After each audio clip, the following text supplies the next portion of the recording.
बहुत जिहाद चल रहे हैं, लव जिहाद, लैंड जिहाद, थूक जिहाद।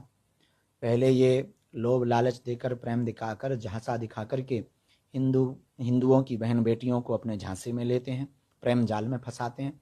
बाद में जब इनके मंसूबे पूरे नहीं होते हैं तो उनको मौत के घाट उतार देते हैं। और ऐसे हजारों परिवार इस देश के उजड़ गए, हजारों बेटियों का सर तन कट गया है। और इनका मंसूबा, इनका उद्देश्य ही है सर तन से जुदा करना। हमारी यही चिंता है कि आने वाले हिंदुओं की बेटियों का क्या होगा, आने वाले बच्चों का क्या होगा। न बच्चे सुरक्षित हैं, न संस्कृति सुरक्षित है, न सनातन सुरक्षित है।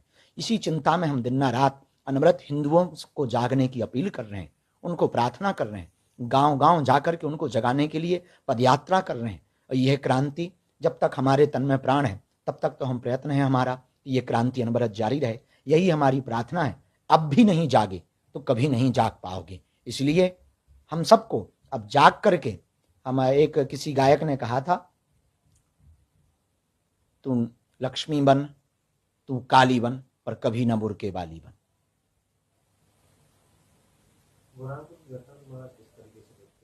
सोची समझी साजिश है, प्रायोजित है। उनको इस प्रकार की समझाइश दी जाती है। उन लोगों की ऐसी मानसिकता ही है, कुंठित मानसिकता ही है, और वो इस प्रकार से हिंदू बहन बेटियों को टारगेट करते रहते हैं अनवरत। हर जगह देश के कई कोनों में ये खबरें मिल रही हैं। और मध्य प्रदेश भारत का हृदय कहा जाता है, और भारत के हृदय में अब ये घटना होना निश्चित रूप से हिंदुओं के लिए ये दाग है। और हिंदुओं को विचार करना चाहिए, और अब नहीं विचार कर पाए तो कभी नहीं कर पाएंगे। फिर महाराज, फांसी की सजा की मांग की जा रही है, बिल्कुल देनी चाहिए, बेझिझक देनी चाहिए। ऐसे लोगों को यदि फांसी दी जाएगी तो आने वाले कालांतर में ऐसी घटनाओं पर रोक लगेगा, वो कोई भी हो।